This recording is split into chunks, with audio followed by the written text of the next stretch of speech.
है, इसलिए ये त्रिभुज समरूप होते हैं।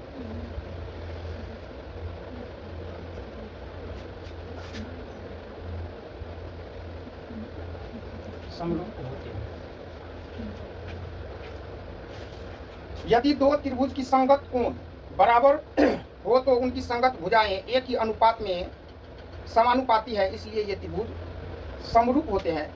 ये जो है नियम है, और मैं कहता है, और इसको जो है, इस नियम को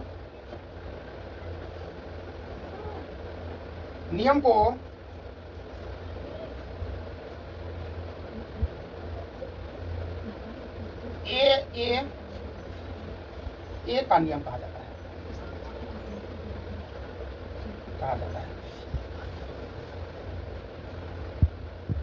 एंगिल, ये मतलब एंगिल,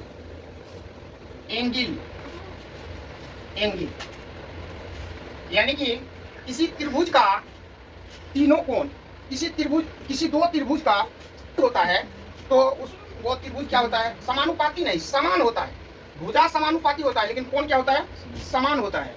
भुजा अनुपाती होता है, कोण क्या होता है?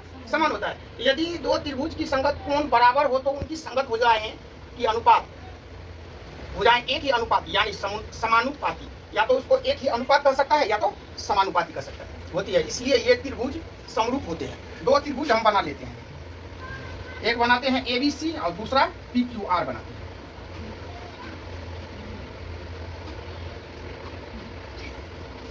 इसमें हम जो है लिखते हैं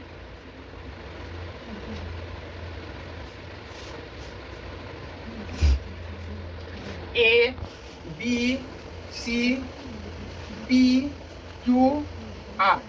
इसमें हम लिखेंगे कि त्रिभुज ABC तथा त्रिभुज PQR में जो है संगत कोण क्या है? बराबर है। कोण A बराबर कोण P, कोण B बराबर कोण Q तथा कोण C बराबर कोण R है। ये दिया हुआ है। यदि दो त्रिभुज की संगत कोण बराबर है, ये तो दर्शाया गया है। जब दिया हुआ है ये, तो हम चलते हैं अब इससे डॉट डॉट करके एक यहाँ से जो है हम M और N एक भुजा लेते हैं, जो कि ये तुमको BC के बराबर लेना है। किसके बराबर? BC के बराबर का लेना है। तो हम लिखेंगे यहाँ पर कि त्रिभुज PQR में समांतर जो है हम MN, ठीक है, MN जो कि BC के बराबर है, BC के बराबर है,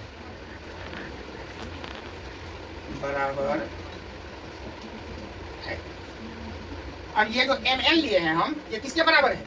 BC के बराबर है। अब इसको हम लिखेंगे, जब BC के बराबर है तो हम PR पर क्रमशः बिंदु M और N इस प्रकार लेते हैं कि AB बराबर PM तथा AC बराबर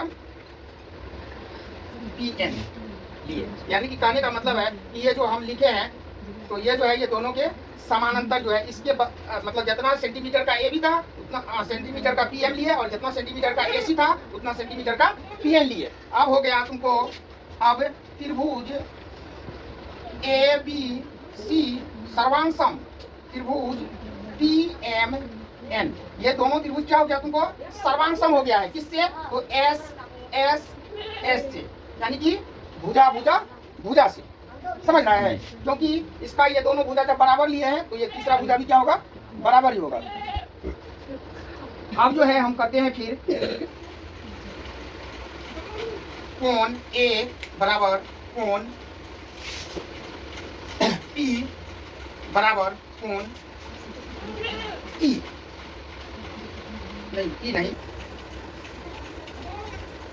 यानी कि ये कोण ये कोण और ये कोण क्या हो जाएगा, बराबर हो जाएगा। जी सर। क्यों बराबर होगा, वो इसलिए होगा कि पहले जो हम त्रिभुज लिए हैं तो उसमें पहले से दर्शाया गया है कि कोण बी बराबर जो है कोण क्यू है कि नहीं है। और दूसरा बार जब हम ये दोनों त्रिभुज को सर्वांगसम किए हैं तो इससे जो है ये दोनों कोण बराबर हो रहा है। अगर बी के बराबर क्यू है और फिर बी के बराबर एम है तो क्यू एम और बी एम क्यू जो है बी के भी बराबर होगा कि नहीं होगा, समझा।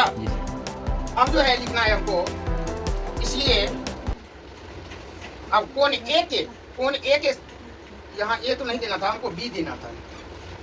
कोण बी के सामने का भुजा कैसी होता है जी, बटे कोण क्यू के सामने का भुजा क्या होता है, पी आर। और कोण एम के सामने का भुजा क्या होता है, पी एन। तो पी एन लिख सकते हैं जी। बराबर फिर जो है एस, ये कोण जो है ए सी बटे पी एम और दूसरा जो है ए बी बटे ये पी क्यू, ये तो दिया हुआ ही है ए बी बटे पी क्यू। हमको सिद्ध करने के लिए कह रहा है ए बी बटे डी सिद्ध करना है कि त्रिभुज के तीनों भुजाएं, इसलिए त्रिभुज समरूप होते हैं इस नियम से, यानी कि भुजाएं एक के अनुपात में